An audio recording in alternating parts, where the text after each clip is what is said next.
حاضرین السلام علیکم ورحمۃ اللہ وبرکاتہ۔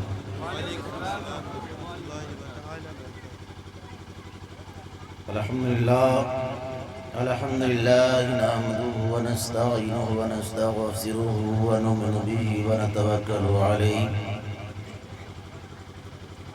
ونعوذ باللہ من شرور انفسنا ومن سیئات اعمالنا من يهده الله فلا مضل له ومن يضلله فلا هادي له ونشهد أن لا إله إلا الله وحده لا شريك له ونشهد أن محمدا عبده ورسوله أما بعد أعوذ بالله من الشيطان الرجيم بسم الله الرحمن الرحيم قال الله تبارك وتعالى وبالوالدين إحسانا صدق الله العظيم وبلغنا رسوله النبي الأمين المدين الكريم ونحن على ذلك لمن الشاهدين والشاكرين والحمد لله رب العالمين۔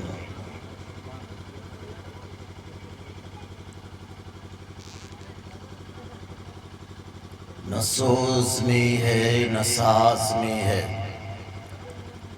نہ سوز میں ہے نہ ساز میں ہے، جس خدا کی تجھ کو تلاش ہے تو تلاش کر نماز میں۔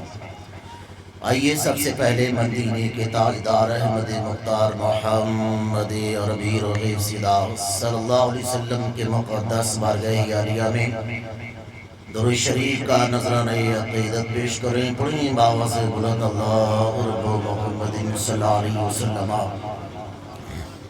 صلاۃ و سلام علیک یا رسول اللہ صلی اللہ علیہ وآلہ وسلم۔ اللہ تبارک و تعالیٰ کا بہت ہی بڑا احسان و فضل و کرم ہوا۔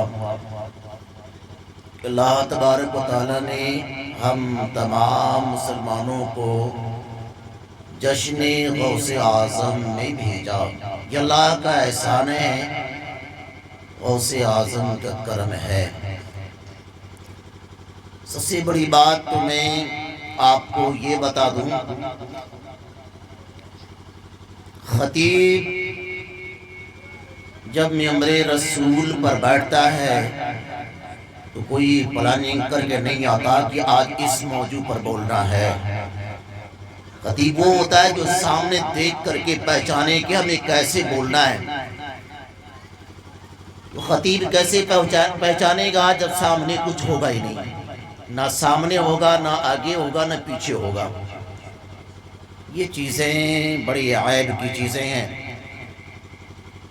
ابھی شاعر اسلام اشفاق رضا صاحب محبوبی بھی ابھی باقی ہیں، اور خطیب ہندوستان حضرت مولانا واجد علی فیضی صاحب بھی باقی ہیں۔ اگر یہ حال رہا تو صرف جلسہ ہی ختم ہو جائے گا۔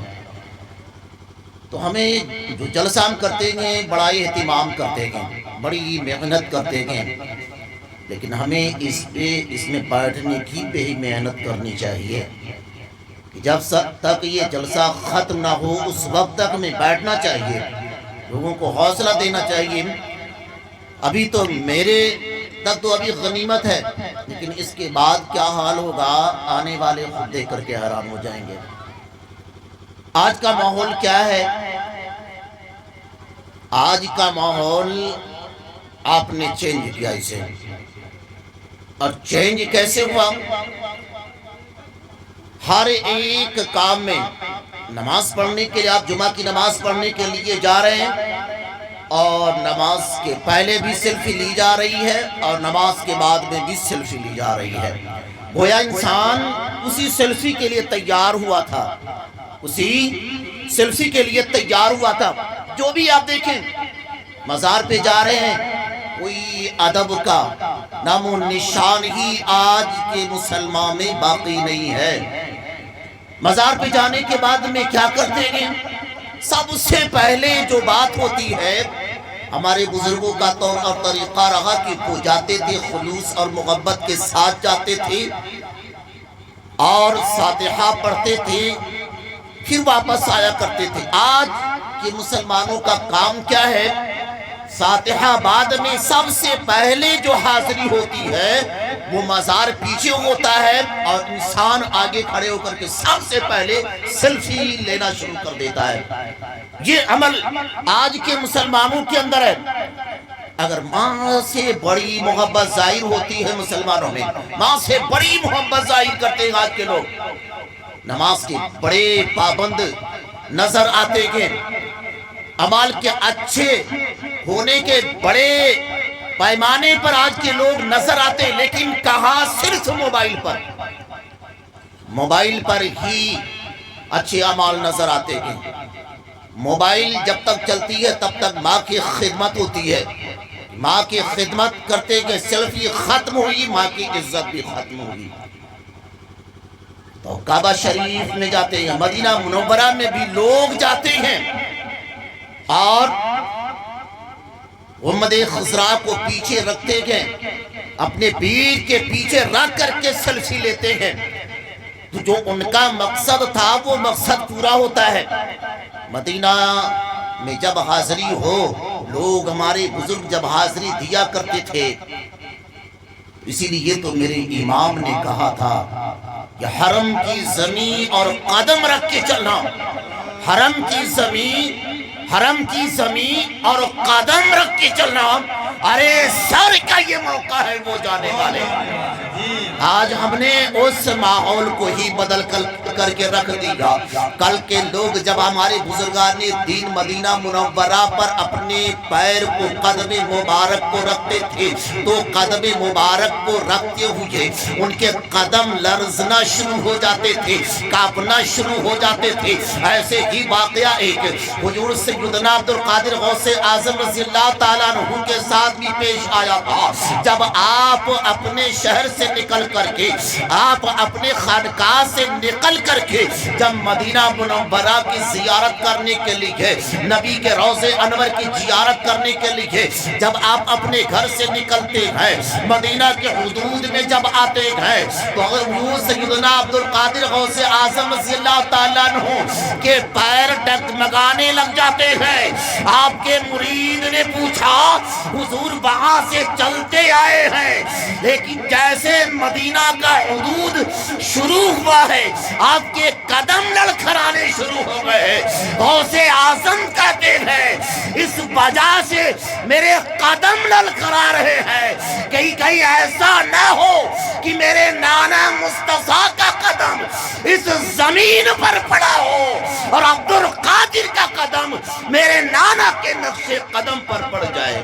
یہ عبدالقادر کو گوارا نہیں تھا۔ مگر ہم کیا کرتے ہیں؟ میرے بزرگوں کا کیسا طریقہ تھا قربان جائیں، اور ہمارا کیسا طریقہ ہے؟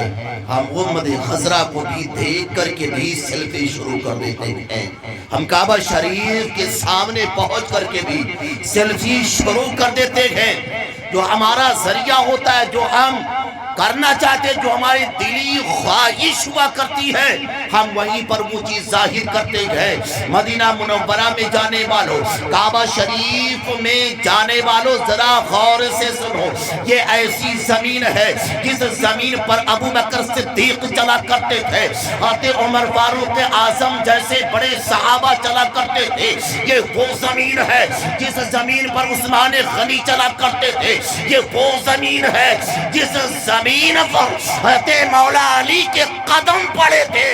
آج ہم جب اسی زمین پر جاتے ہیں تو ہمارا جو ذہنی معیار ہوتا ہے وہ ان سے محبت کرنے کا معیار نہیں ہوتا۔ جو معیار ہمارا ہوتا ہے وہ یہ ہوتا ہے کہ ہم سب سے پہلے سیلفی کھینچ کر کے اپنے دوستوں میں شیئر کر دیں، وہ لوگ سمجھ جائیں کہ یہ فلاں حاجی مکہ اور مدینہ پہنچ گیا ہے۔ یہ ہماری جستجو ہوا کرتی ہے، یہ ہمارا خیال ہوا کرتا ہے۔ جو سیدنا عبدالقادر غوث اعظم رضی اللہ تعالی عنہ، آپ وہ ولی ہیں، آپ ایسے ولی ہیں کہ آپ فرماتے ہیں کہ اگر جو ولی ہوتا ہے اس کے گردن پر غوث اعظم کا جب تک قدم مبارک نہیں پڑتا اللہ اسے ولی نہیں بناتا. وہی غوث اعظم مکہ کی سرزمین پر پہنچ جاتے ہیں.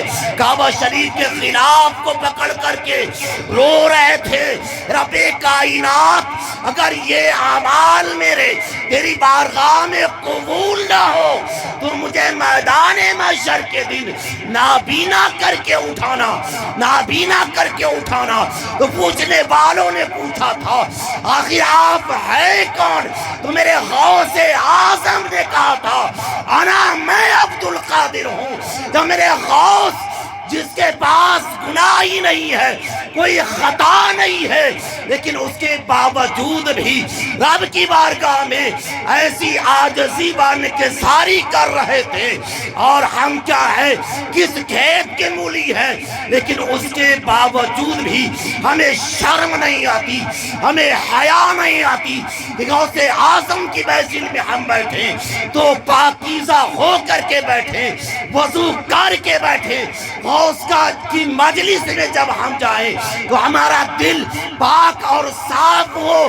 غوث اعظم کا جو کنیکشن ہے یہ دل سے کنیکشن ہے. جب آپ کے دل سے برائی ختم ہو جائے گی تو یہ دل کا کنیکشن غوث اعظم سے مل جائے گا اور پھر جو آپ کی پریشانی ہوگی غوث اعظم کے ذریعے سے رب کائنات اسے ختم کر دے گا. لیکن ہمارے جس موضوع کیا ہوتی ہے ہمارا یہ موضوع نہیں تھا موضوع ہمارا یہ نہیں تھا لیکن آپ کو دیکھتے ہوئے اس کی طرف چلے آئے. ہمارا موضوع وَبِالْوَالِدَيْنِ إِحْسَانًا اپنے والدین کے ساتھ حسن سلوک کیا کرو. بہت جلدی میں آپ سے رخصت لے لوں گا کیونکہ یہ وقت بھی کافی ہو چکا بھی کافی لوگ بھی باقی ہیں. وَبِالْوَالِدَيْنِ إِحْسَانًا اپنی والدین کے ساتھ حسن سلوک کیا کرو. لیکن یہ چیز نہیں ہے تو صرف موبائل پر محبت جو ہے وہ ہے وہ صرف موبائل پر. موبائل ہٹی والدین کی محبت ختم. سلسی ہے تب تک والدین کی محبت سلسی ختم والدین کی محبت ختم. اور ساری زندگی عبادت کرتے رہیں. اس توقع میں نہ رہیں کہ ہم والدین کی نافرمانی کے بعد میں ایسی عبادت کریں گے کہ اللہ مجھے جنت عطا کر دے گا. غوث اعظم فرماتے گئے کہ ایک طرف 100 ولی کھڑے ہوں اور ایک طرف ناراض والدین کھڑے ہوں اور وہ بیٹا رب کی بارگاہ میں کہے اللہ مجھے معاف کر دے. 100 ولی مل کر کے کہیں رب کائنات اس کو معاف کر دے. مگر غوث اعظم کہتے گئے جو نافرمان بیٹا ہے والدین ایک طرف ہوں گے وہ صرف ایک زبان کہہ دیں گے رب کائنات اسے معاف نہیں کرنا. تو غوث اعظم فرماتے ہیں 100 ولیوں کی دعا کو بھی رد کر دی جائے گی والدین کی دعا کو وہاں پر قبول کی جائے گی. نعرہ تکبیر نعرہ رسالت جشن غوث الورا زندہ باد ماشاءاللہ. بہت بہت ہم نے کیا سمجھا ہے والدین کو. آؤ میرے نبی کریم صلی اللہ علیہ وسلم مدینہ منورہ کی مسجد میں آپ صلی اللہ علیہ وسلم تشریف فرماتے ہیں. میرے پیارے آقا صلی اللہ علیہ وسلم ارشاد فرماتے ہیں اے میرے صحابہ سنو اگر میری ماں آمینہ رضی اللہ تعالیٰ عنہا زندہ ہوتی اور میں نماز کی حالت میں کھڑا ہوتا اور میری ماں مجھے میرا نام لے کر کے پکارتی محمد تو میں اپنی نماز توڑ دیتا اور اپنی ماں کی آواز پر لبیک کہتا ہوں. رب کی عبادت میں بعد میں کروں گا پہلے ماں تو بتا تیرا کام کیا ہے. یہ میرے نبی صلی اللہ علیہ وسلم کا پیغام ہے۔ اور میری ملت کے نوجوانوں، آج دنیا اس پیغام کو بھول چکی ہے۔ والدین کا کیا مرتبہ ہے یہ میرے آقا صلی اللہ علیہ وسلم نے بتا دیا، لیکن آج کچھ لوگ جو والدین کا مرتبہ سمجھتے ہیں اور جانتے ہیں صرف موبائل تک محدود ہے، موبائل سے باہر ہوئے والدین کی نافرمانی شروع ہو جاتی ہے۔ نماز کا جو قائم کرنا ہے یہ موبائل تک محدود ہے، موبائل سے باہر نکلے نماز قضا ہو رہی ہے۔ اخلاق سے پیش آنے کا جو طریقہ ہے، لوگوں سے اخلاق سے پیش آیا کرو۔ جب تک موبائل کے سامنے ہے بڑے اخلاق داں بن رہے ہیں، لیکن جیسے موبائل بند ہوتی ہے اخلاق ختم ہو جاتا ہے۔ ہر جتنے اچھی چیز ہوتی ہے یہ موبائل پر لوگ کر دیا کرتے گئے، اس کے بعد جب موبائل بند کرتے ہیں نیک کام بھی بند ہو جاتا ہے۔ آؤ مسلمانوں، میں تمہیں ایک ایسی شخصیت کے بارگاہ میں لے کر کے چل رہا ہوں جس کی شخصیت کسی تعارف کا محتاج نہیں ہے۔ حضرت مالک بن دینار رحمت اللہ علیہ اپنے وقت کے بہت بڑے مجدد اعلیٰ تھے، اپنے وقت کے سب سے بڑے مجدد تھے۔ آپ کی نماز تہجد بھی کبھی قضا نہیں ہوتی تھی۔ اب قربان جاؤ میرے ملت کے نوجوانوں، ہمارے جتنے بزرگ گزرے ہیں ان کی نمازیں تہجد کبھی قضا نہیں ہوتی تھی اور ہماری نمازیں کبھی ادا نہیں ہوتی ہے۔ قربان جاؤ، حضرت مالک بن دینار رحمت اللہ علیہ نے ماں سے محبت کرنے کا طریقہ ہمیں سکھا دیا ہے کہ ماں سے کیسے محبت کی جاتی ہے۔ حضرت مالک بن دینار رحمت اللہ علیہ جب اپنے شہر سے چلتے ہیں اپنے والدہ محترمہ کو اپنے ساتھ میں لیتے ہیں، محبت کا تقاضا دیکھیں کہ حضرت مالک بن دینار رحمت اللہ علیہ اپنے والدین سے اپنی والدہ سے کس قدر محبت کر رہے تھے۔ یہ محبت کر رہے تھے۔ حضرت مالک بن دینار رحمت اللہ علیہ کی والدہ 2 قدم چلتی تھی، 2 قدم چلنے کے بعد میں آپ اپنے ماں کے پیر کو دباتے، گرد و غبار کو صاف کرتے، یہاں تک کہ یہ سلسلہ رکا نہیں، مدینہ تک اور مدینہ سے لے کر کے کعبہ شریف تک یہ سلسلہ چلتا رہا۔ آپ خود اس سے اندازہ لگائیں کہ کس طرح سے حضرت مالک بن دینار رحمت اللہ علیہ اپنی والدہ سے محبت کر رہے تھے، کس طرح سے محبت کر رہے تھے۔ اب جب کعبہ شریف میں جب آپ پہنچے حضرت مالک بن دینار رحمت اللہ علیہ کا خیمہ لگ گیا، اور جب خیمہ لگایا گیا حضرت مالک بن دینار رحمت اللہ علیہ کعبہ شریف کے طواف کے لیے جب آپ باہر نکلتے ہیں یہ منظر دیکھ کر کے حیران ہو جاتے ہیں کہ کوئی کعبہ شریف کا طواف کر رہا ہے، کوئی سعی اور مروہ کر رہا ہے، کوئی میدان عرفات میں ہے جو رو رہا ہے، تڑپ رہا ہے، کوئی قیام میں کھڑا ہوا ہے، کوئی رکوع میں جھکا ہوا ہے، کوئی سجدے میں پڑا ہوا ہے۔ اپنے ذاتی اعتبار سے وہ اللہ کو راضی کرنے کی کوشش کر رہا ہے کہ اللہ ہم سے راضی ہو جائے۔ اسی اشنا میں حضرت مالک بن دینار رحمت اللہ علیہ پروردگار عالم کے بارگاہ عالیہ میں عرض کرتے گئے، اے رب کائنات یہ بتا کہ یہ جو تیرے بندے ہیں کوئی طواف کر رہا ہے، کوئی سعی اور مروہ کر رہا ہے، کوئی میدان عرفات میں رو رہا ہے، تڑپ رہا ہے، کوئی قیام میں کھڑا ہے، کوئی رکوع میں جھکا ہوا ہے، کوئی سجدے میں پڑا ہوا ہے۔ رب کائنات یہ بتا کہ ان تمام تیرے عاشق بندوں میں سے کوئی ایک ایسا بھی بندہ ہے جس کی تو نے حج کو قبول نہیں کیا ہے۔ حاتم غیبی آواز آتی ہے، اے مالک بن دینار تم میں سے میرا ایک بندہ ہے جو میں نے اس کے حج کو قبول نہیں کیا۔ اتنا سننا تھا حضرت مالک بن دینار رحمت اللہ علیہ جب اتنا سنے کہ رب یہ کہتا ہے کہ تم میں سے میرا وہ ایک بندہ ہے، حضرت مالک بن دینار رحمت اللہ علیہ ساری رات روتے رہے، تڑپتے رہے، گریہ بازاری کرتے رہے، ساری رات تڑپتے رہے کہ اللہ نے کہا تم میں میں سے میرا ایک بندہ ہے۔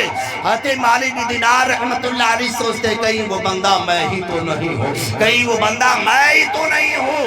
حضرت مالک بن دینار رحمت اللہ علیہ صبح فجر کی نماز سے پہلے کہیں نہیں گئے، سب سے پہلے اپنی ماں کے قدموں میں آ گئے، اپنی ماں کی خدمت کرتے ہیں، اور خدمت کرنے کے بعد میں اپنی ماں سے پوچھتے ہیں، اے ماں یہ بتا کہ تم مجھ سے ناراض تو نہیں ہے؟ ماں نے کہا بیٹا تو جیسا بیٹا جو مجھے ملا ہے میں ناراض کیسے ہو سکتی ہوں؟ حضرت مالک بن دینار رحمت اللہ علیہ ارشاد فرماتے گئے، اے رب کائنات جو تم میں سے جو الفاظ آئے تھے وہ کوئی اور ہو سکتا ہے، لیکن مالک بن دینار نہیں ہو سکتا، اس لیے کہ میرے نبی کا فرمان ہے جن کے والدین راضی ہوں گے اللہ بھی ان سے راضی ہوگا، اللہ کا رسول بھی ان سے راضی ہوگا۔ حضرت مالک بن دینار رحمت اللہ تم میں سے ایک الفاظ سنا تو تڑپ گئے، رونے لگے، ہم نے کیا کیا نہیں سنا، ہم نے قبر کے عذاب کو بھی سنا، ہم نے میدان محشر کے دن کے خوفناک منظر بھی سنے، لیکن ہمیں بھی ذرا بھی شرم اور حیا نہیں آئی کہ ہم اللہ تبارک و تعالیٰ کے سامنے توبہ اور استغفار کر لیں۔ اللہ تبارک و تعالیٰ ارشاد فرماتا ہے لَوَجَدُوا اللَّهَ تَوَّابًا رَحِيمًا، تم توبہ تو کر کے دیکھو، پھر دیکھو میں تمہیں کیسے معاف کرتا ہوں۔ حضرت مالک بن دینار رحمت اللہ علیہ اللہ تبارک و تعالیٰ کے بارگاہ عالیہ میں عرض کرتے ہیں کہ پروردگار عالم میں نہیں ہو سکتا، کوئی اور ہو سکتا ہے، اس لیے کہ میری ماں مجھ سے راضی ہے تو رب ناراض نہیں ہو سکتا ہے، اللہ کا رسول مجھ سے ناراض نہیں ہو سکتا ہے، رب کائنات وہ بندہ کون سا ہے؟ حاتم غیبی آواز آئی کہ اے مالک بن دینار میں نے اس کے حجگی کو قبول نہیں کیا ہے، اس کے حجگی کو نہیں ٹکرایا، بلکہ اس نے اپنے زندگی میں جتنے بھی اعمال کیے ہیں سارے اعمالوں کو رب نے قبول نہیں کیا ہے۔ حضرت مالک بن دینار رحمت اللہ علیہ ارشاد فرماتے رب میں تو نہیں ہو سکتا، رب کائنات یہ تو بتا کہ وہ بندہ کون سا ہے، رب کائنات میں اس سے ملنا چاہتا ہوں۔ رب کائنات نے کہا اے مالک بن دینار اگر تو دیکھنا چاہتا ہے تو جا کرخ کا رہنے والا، کرخ سے جو قافل آیا وہی کرخ جس کرخ کے لیے میرے غوث اعظم نے ایک چور کو ابدال بنایا تھا، اسی کرخ سے یہ قافلہ چل کر کے آیا تھا۔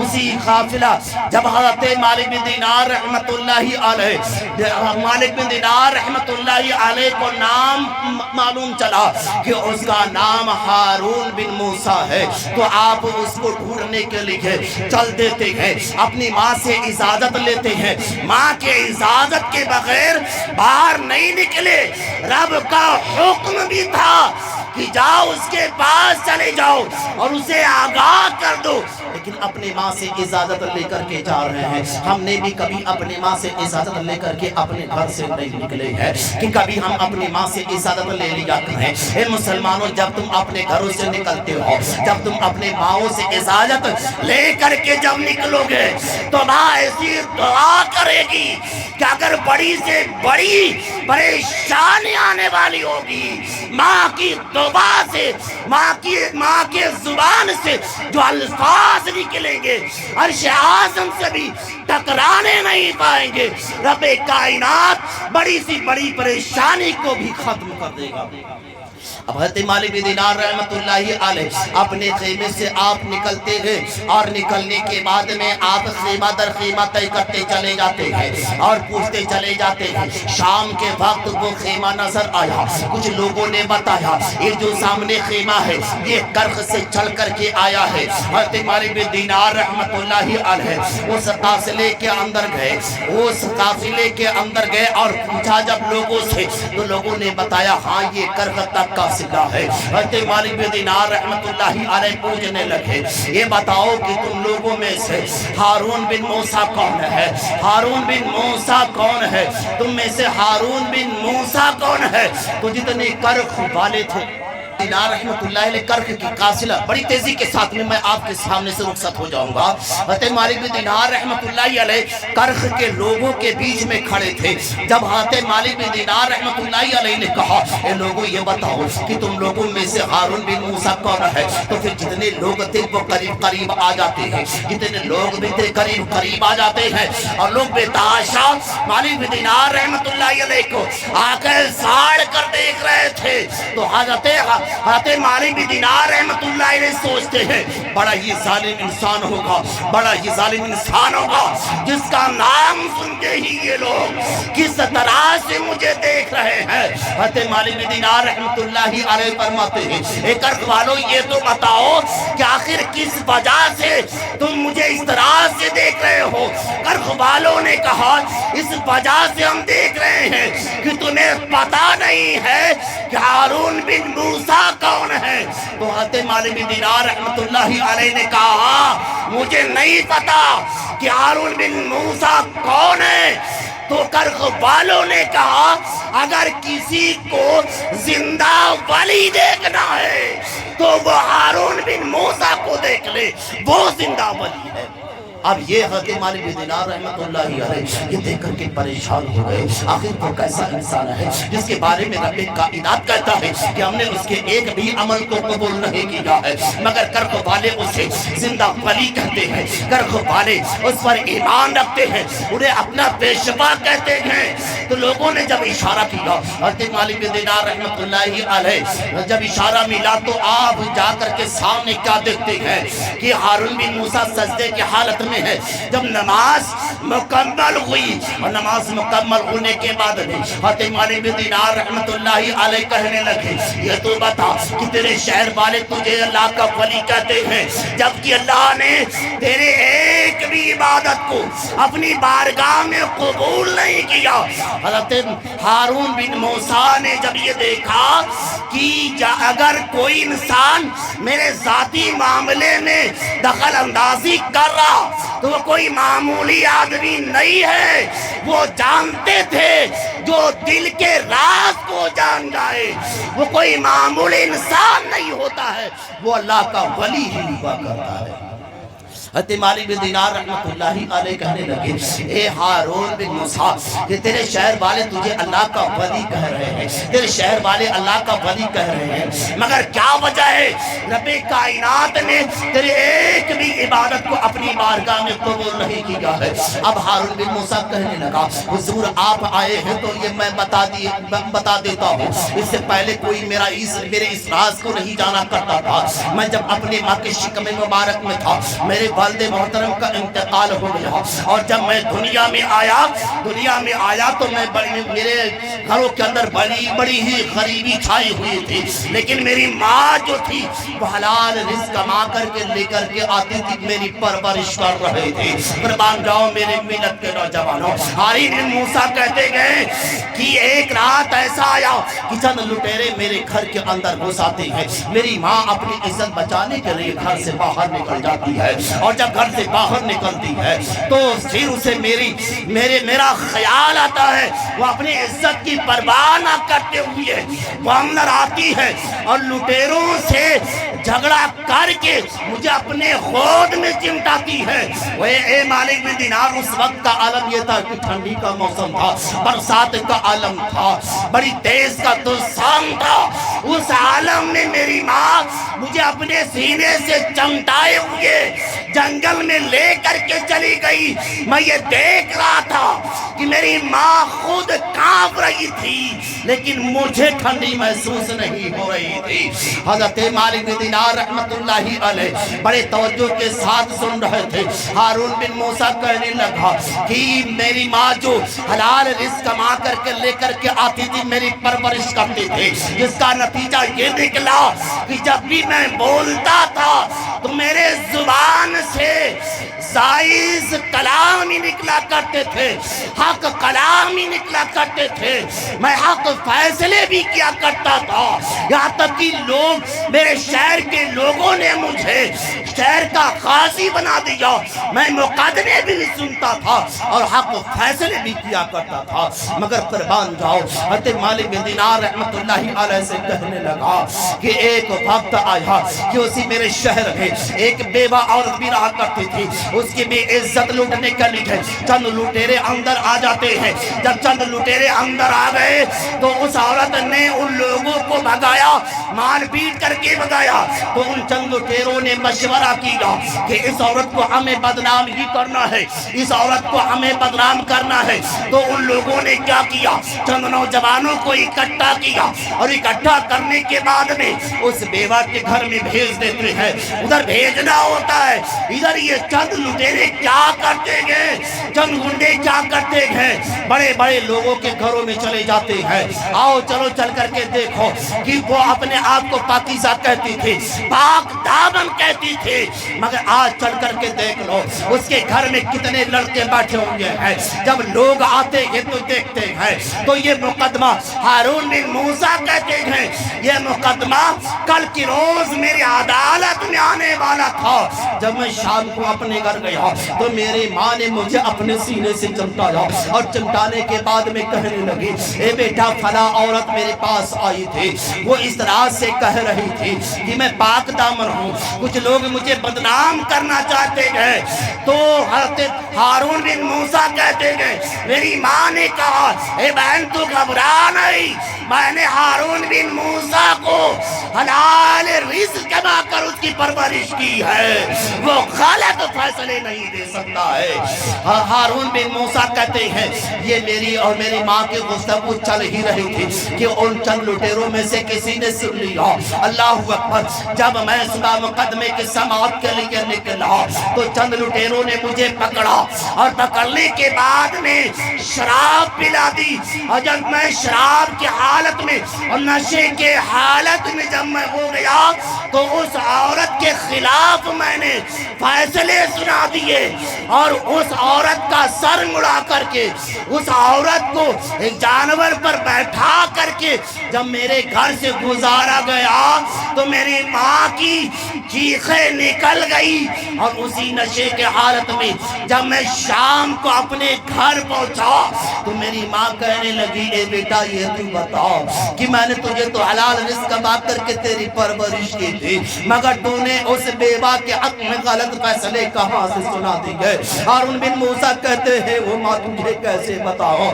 جب تک میرے رگوں کے اندر حلال رزق تھا یہ ہارون بن موسیٰ حق فیصلے سناتا تھا، لیکن جیسے جی میرے رگوں کے اندر حرام رزق دوڑنے لگا ہارون بن موسیٰ نے غلط فیصلے سنا دیے۔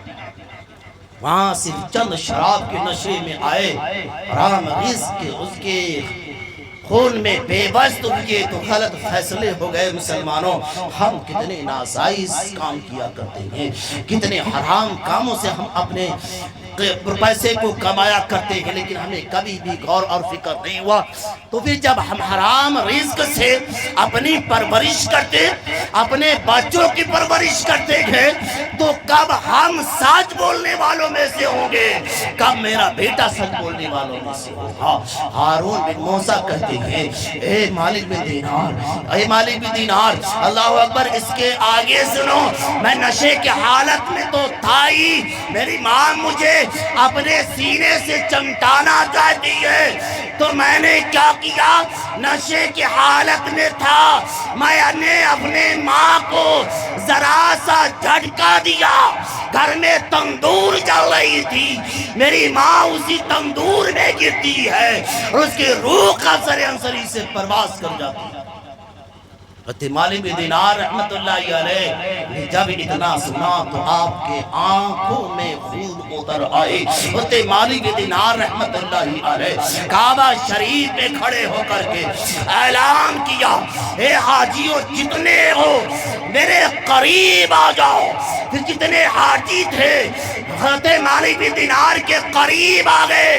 حضرت مالک بن دینار نے کہا، تمہاری نماز قبول نہیں ہو سکتی ہے، تمہارے روزے قبول نہیں کیے جا سکتے ہیں، تمہارے حج قبول نہیں کیے جا سکتے ہیں، اور اس وقت تک تمہارے کوئی اعمال قبول نہیں ہوگا جب تک تمہارے والدین تم سے راضی نہ ہو جائیں۔ جس کا ثبوت یہ ہے، ہارون بن موسیٰ ہے، اس کے شہر والے اسے اللہ کا ولی کہتے تھے، مگر اس نے اپنے ماں کی نافرمانی کی۔ حضرت مالک بن دینار کہتے ہیں ساری دنیا تجھے اللہ کا ولی کہتے رہے، لیکن اگر وہ نافرمان ہے، والدین کا نافرمان ہے، ساری زندگی عبادت کرتا رہے، ساری زندگی حج کرتا رہے، ساری زندگی نماز پڑھتا رہے، لیکن رب کائنات والدین کے نافرمانی کی وجہ سے اس کی ساری عبادتوں کو اس کے منہ پر مار دے گا۔ یہ ہے ماں کی عظمت، یہ ہے ماں کا وقار، یہ ہے ماں کی فضیلت، جو ہمیں صرف موبائل تک محدود نہیں رہنا چاہیے۔ ہمیں اپنے والدین کی قدر کرنی چاہیے، والدین سے ہمیں محبت کرنی چاہیے۔ جب ہم والدین سے محبت اس انداز میں کریں، والدین سے محبت ہم اس انداز میں کریں، جو بھی چیز ہو اسلامی اعتبار جو بھی چیز ہو نبی کی خوشی کے لیے ہو، ہمارے دلی جو خواہش ہو کہ ہم اگر اپنے والدین کو راضی کریں گے، ہمارے والدین اگر ہم سے راضی ہو گئے، ماں باپ ہم سے راضی ہو گئے، تو یہی تک محدود نہیں رہے گا، ماں باپ بھی ہم سے راضی ہو جائیں گے، اللہ بھی ہم سے راضی ہوگا، اور اللہ کا رسول بھی ہم سے راضی ہو جائے گا۔ اللہ تبارک و تعالی ہم تمام مسلمانوں کو عمل کرنے کی توفیق عطا فرمائے۔ وما علینا الا البلاغ۔ جو بھی تقریر کرنے میں شریعت کے اعتبار سے غلطی ہوئی ہو، میں ان تمام غلطیوں سے توبہ کرتا ہوں۔ واستغفر اللہ ربی من کل ذنب